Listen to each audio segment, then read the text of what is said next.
Gatorade is the #1 proven electrolyte blend designed to hydrate better than water. So you can lose more sweat and raise your game. Gatorade, is it in you? My cat Freddie loves to be brushed and cuddled. But stirring up his cat allergens meant sneezing and itchy eyes. Then I found Purina One Live Clear. It's cat food that reduced the major allergen and my suffering in as little as 21 days. Now, we feel closer than ever. If you have issues with cat allergens, you really need to try Purina One Live Clear. Try new Purina One Live Clear today. Purina One, a difference from day one.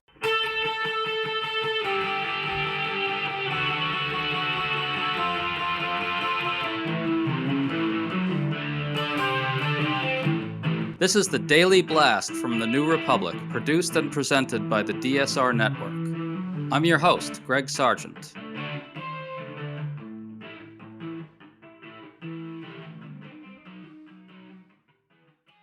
President Trump's propagandists are getting more frantic in their efforts to spin away the scandal around the Jeffrey Epstein files.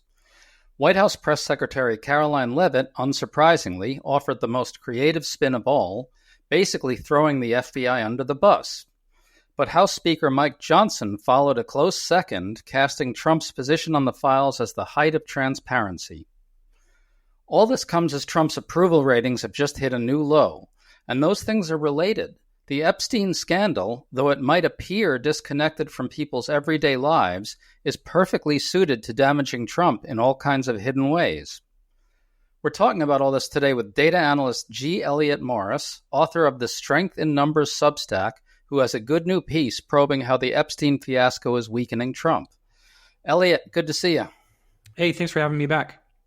So the Wall Street Journal reported last week that Trump drew a lewd doodle in Jeffrey Epstein's 50th birthday album along with some cryptic prose. Trump denies it. As a reminder, MAGA spent years promoting the idea that Epstein's client list would expose a massive pedophile ring among Democrats. Now, Trump's DOJ suddenly said, there's nothing here, yet, in fact, there are actual questions about whether Trump is in there or not. Elliot, you wrote the other day that this scandal by itself is taking a toll on Trump's approval. Can you walk us through that argument? Sure. So at Strength in Numbers, my Substack, what we like to do is look at an average of all polls over a certain amount of time. And, while there's some noise in the data, when there's a clear shift in how people feel about the president in a short amount of time, we can be reasonably confident that we can attribute that to certain events. So since July 13th, there's been about a 2 percentage point increase in Trump's disapproval rating from 52.5% of the public saying they disapprove of the job he's doing as president to 54.5, and there's been a corresponding decrease in his approval rating. So from about 44% to about 42.5%. So look, you can come up with other explanations for me, maybe, but it seems like the easiest explanation here is the Occam's razor one, the thing that's sucking up all of the news attention, that's particularly damaging to Trump because of the last 2 years of Republican positioning on this, is the one that's affecting his approval rating. That would be, that's my analysis. Well, I want to talk about that at some length a bit later, but first let's talk about what White House Press Secretary Caroline Leavitt said when she was asked Monday why Trump won't just order a full release of the Epstein files. Here's her answer. The president has said if the Department of Justice and the FBI want to move forward with releasing any further credible evidence, they should do so. As to why they have or have not or will, you should ask the FBI about that. So, Elliot, unless I'm missing something, Trump actually called for the release of the grand jury testimony, which is really unlikely to be revelatory. But it is noteworthy that the White House badly wants Trump to appear pro-transparency. She's now fobbing it off on the FBI as if Trump couldn't order the FBI to release the files. Your thoughts on that? Yeah, I mean, it seems unlikely to me, given everything else Trump is able to do, with a, snap of his finger, that if he wanted full transparency, he wouldn't get it from his own FBI, especially with the people who are running the FBI today, Kash Patel and Dan Bongino. So it just seems obvious that there's some roadblock that we're not seeing. And in terms of public opinion, the public agrees with that. So Reuters Ipsos polled people between July 15th and 16th, and they asked them if they agreed with the statement, the government is hiding Epstein's alleged client list. And 70% of people said that they agreed with that. And they also agreed with the statement the government is hiding information on Epstein's death, which I know we don't necessarily want to touch, and I'm not sure how much we believe that, but just that is a point in, in the case that the public is sees that something is going on behind the scenes here. And I think that's the explanation for Carolyn Levitt's comments as well. To stay up to date on all the news that you need to know, there's no better place than right here on the DSR Network. And there's no better way to enjoy the DSR Network than by becoming a member. Members enjoy an ad-free listening experience, access to our Discord community, exclusive content, and more. Use code DSR2025 for a 40% off discount on sign-up at thedsrnetwork.com/buy. That's code DSR2025 at thedsrnetwork.com/buy. Thank you, and enjoy the show. This episode is sponsored by Friskies, who would like to tell your cats hi. Now, if that didn't get your cat's attention, there is one thing that always does the trick. Just pour some Friskies crunchy food in the bowl and you'll hear those paws come running. Works every time. With so many Friskies choices, you can always bring your cats running from their secret napping spots. There's always more to explore. See for yourself at friskies.com or visit your local store. Well, you mentioned Kash Patel and Dan Bongino, so I want to point out for people that Kash Patel, the FBI director, and Dan Bongino, the FBI deputy director, were among the leading promoters of the idea that the Epstein files contained this explosive set of revelations. Back when they were big MAGA influencers, they were put into the deep state, partly to blow the lid off the deep state and show everybody that that scandal that had been festering for many years was actually there. So it's kind of this weird poetic justice for them to be getting thrown under the bus here. But again, the desperation to appear pro-transparency is palpable. That's the thing. Yeah, and people do want the transparency. If you ask them, should the government release all the documents it has about Jeffrey Epstein, that's an 80-20 issue. They're clearly reading public opinion here in that the people want the information. And then the next question is why are they not getting it? And that's, I guess, where we have to be a bit more speculative. Well, Levitt said something else of real note that I want people to listen to. She was asked about the news that FBI agents going through the Epstein files were told to flag any mentions of Trump. Listen to her answer. I don't believe that's something the White House was aware of. You'd have to ask the FBI. Now, that's just preposterous. The second that came out, it came out last Friday, Caroline Levitt and the White House would have been on the phone with Pam Bondi, the Attorney General, in about 3 seconds, finding out exactly what the deal was with whether there was a directive to FBI agents to flag mentions of Trump, and they would have gotten an answer. So I think it's pretty damn telling that they're not saying, no, it's not true. They're saying, go to the FBI again. Yeah, that's just classic obfuscation by the press secretary, right? I mean, if they could say no, then they would say no. They say no all the time when they don't have information on their side. I mean, this press secretary, what do the New York Times call it? Stretches the truth, perhaps. So they could be stretching the truth further here if they want, but instead you get the redirection to the FBI. So I agree. I think that's pretty telling of what's going on behind the scenes here. Yeah, there's just no chance that they wouldn't have gotten to the bottom of this. I want to be clear that how this emerged so people know, because it's a really important turn in this whole story and maybe people missed it.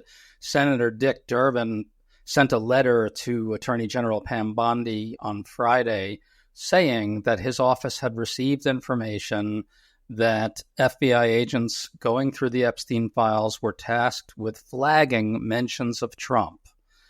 And in that letter, Senator Durbin also demanded that Pam Bondi produce essentially a list of flags of Trump's name. Now, I think there's very little chance that there will be an answer from Attorney General Bondi on that point.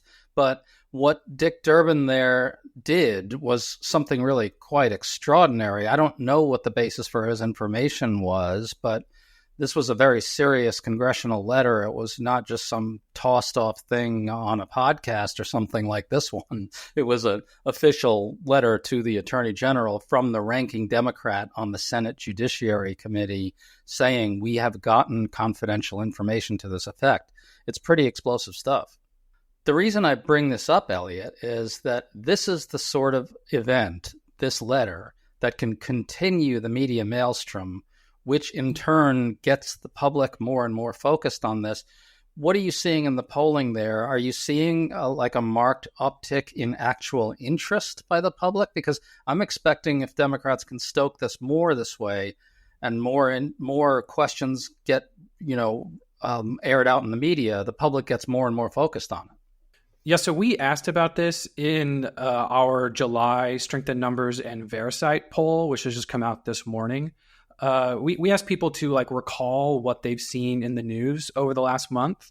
And although our poll missed, I think, the height of the Epstein controversy, it still shows up in the answers. So about 10% of people say they've heard something about government scandals, let's call it. Most of that is about Epstein, but there's also, people will mention the FBI without saying Epstein's name. And I that's the only story about the FBI in the news, really. So I think we can reasonably assume that that's in there. For comparison, about 15% of people say immigration and deportations, and far fewer people, 5%, say the big, beautiful bill. So Epstein is ranking somewhere closest to, the most covered story in the administration right now, and twice as much as the biggest legislative story. So I think it's pretty impactful, and people are definitely picking up on this. It makes sense that the White House would be trying to get ahead of the backlash that we've been seeing in the polls as well. Well, as a scholar of public opinion, can you talk a little bit about why we should anticipate that things like this Durbin letter and other, interventions by Democrats that focus the media on this issue are likely to gin up more public interest about it? This is something you public opinion types obsess over pretty regularly. Yeah, so this is the worst issue for Trump, and that's something to underscore.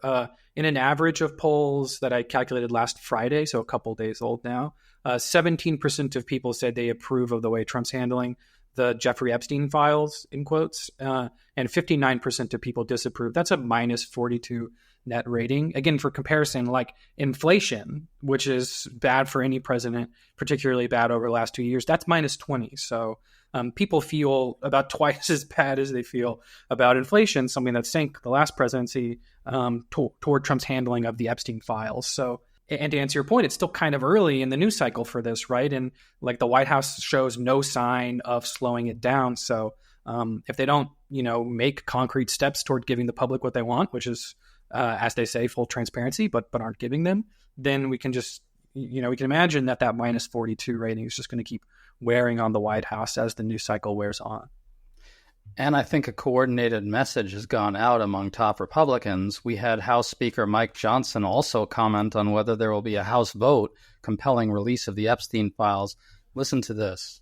So here's what I would say about the Epstein files. There is no daylight between the House Republicans, the House, and the president on maximum transparency. He has said that he wants all the credible files related to Epstein to be released. He's asked the Attorney General to request the grand jury files of the court. All of that is in process right now. My belief is we need the administration to have the space to do what it is doing, and if further congressional action is necessary or appropriate, then we'll look at that. But I don't think we're at that point right now because we agree with the president. So no vote on this resolution before August 5th. So here Johnson again conflates releasing the grand jury testimony with releasing the files. Note again the effort to portray Trump as supremely transparent. Like I said, the message does appear coordinated. They've got to be looking at similar data to what you're talking about here. And let me ask this, Elliot, if I could. There's going to come a point when House Republicans get even more nervous about this, aren't they? Yeah, and I think that point's got to come pretty soon. So we know that Trump's really unpopular with all voters, but he's also unpopular with Republicans, the types of people that vote in the primary elections. I mean, those are still about 9 months away, but hey, like, you're always campaigning when you're in Congress, right? So in a Reuters Ipsos poll last week, 35% of Republicans say they approve of the way Trump's handling this. I mean, Trump's approval rating with Republicans is usually 90%. So the fact that he's at 35 is pretty telling. If these people are looking to signals from their constituency about what to do next, they're going to be getting a lot of really negative feedback about the president's strategy here. And I imagine, either they change course and they respond to the public, or they respond to their party leader. And what determines how they respond to this is just like who's the loudest in the meantime. Are they paying more attention to Twitter and people yelling at them, or are they getting a bunch of phone calls from Trump in the White House? Hey, it's Ryan Reynolds here from Mint Mobile. Now, I was looking for fun ways to tell you that Mint's offer of unlimited premium wireless for $15 a month is back. So I thought it would be fun if we made $15 bills. But it turns out that's very illegal.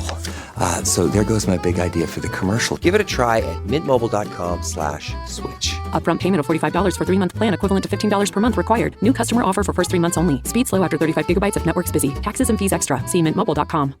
Well, you wrote this piece trying to dig into why this is so problematic for Trump. I want to read a bit from it. Quote, by siding with Epstein and against transparency, Trump significantly injures his reputation as an outsider fighting the deep state for God and country.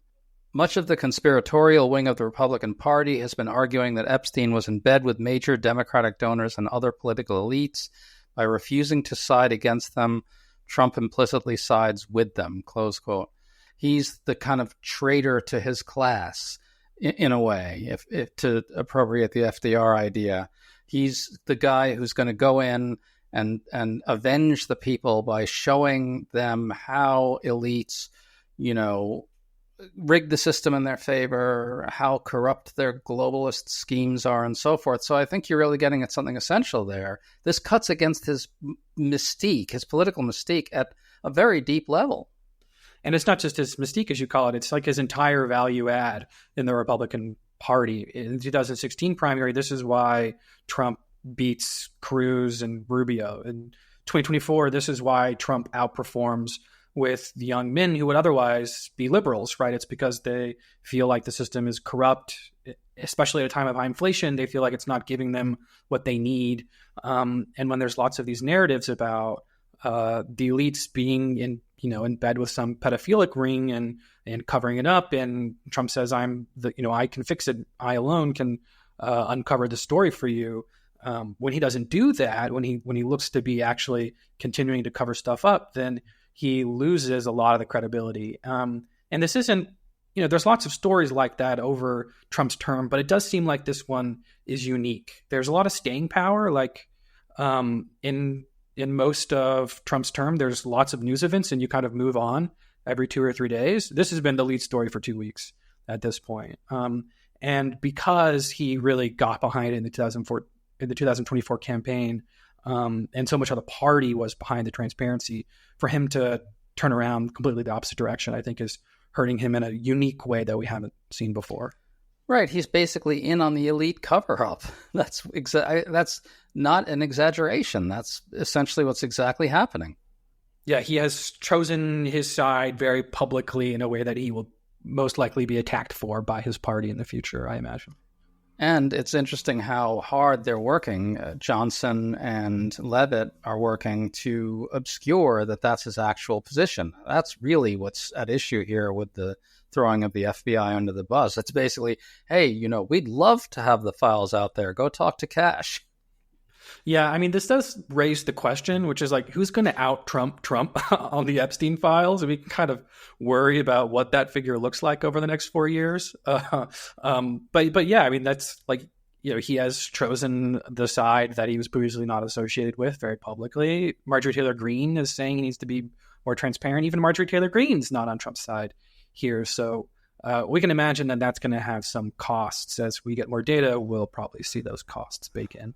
I just want to pick up on what you said about young men. Of course, young men are sort of the success story for Trump of the 2024 cycle, the incels and those types, and all the Joe Rogan vote types and so forth. They're the sort of more conspiratorial, quote unquote, anti-system voters that Trump kind of was able to win over. You do think this costs him with that demographic? And does that matter in the midterms, though? Like, how do you see all that playing out? These are probably the types of voters that would sit out a midterm, but I would imagine that Trump would like them to turn out on his side, on the side of the Republican Party, precisely because the midterm electorate is going to be made up of highly educated, highly motivated voters who lean Democratic. Yeah, I mean, in 2024, analysts made a lot about the podcast voters. These are the people who were activated by Joe Rogan and Theo Von and such. Both of those podcasters have come out against Trump in the past 2 weeks, asking, where are the hundreds of thousands of hours of tape they claimed? I think is a quite credible question from Rogan, for example. So if we're asking where the people that they brought to the Trump camp are going to go, they're probably going to follow the person who brought them there. I mean, they're not Trump podcast watchers. They're Joe Rogan watchers. That's the person they trust. That's the person they have a parasocial relationship, to use sort of the podcast marketing. These people are also, like, as you say, they're quite conspiratorial, and they are disengaged. But every vote matters. If turnout in this group is only 30% instead of 40%, that's still a lot of people that the Republicans were counting on and had counted on in 2024 to win, that they're losing now because of this like very high profile flip-flop. I got to say, it's awfully inconvenient for Trump and House Republicans that the people now sounding the loudest calls for transparency on this matter are House Democrats, right? Yeah, and the most popular party identification among this group are independents. So I think they're like very likely to acknowledge that sort of messaging in a way that like your Republican young men aren't likely to. There's a lot of people, there's a lot of votes here that could be moved. Fascinating stuff. Elliot Morris, thanks so much for talking to us, man. It's going to get really, really crazy. Yeah, this is probably one of the more interesting stories I've covered in my last 10 years. Thanks for having me on, Greg.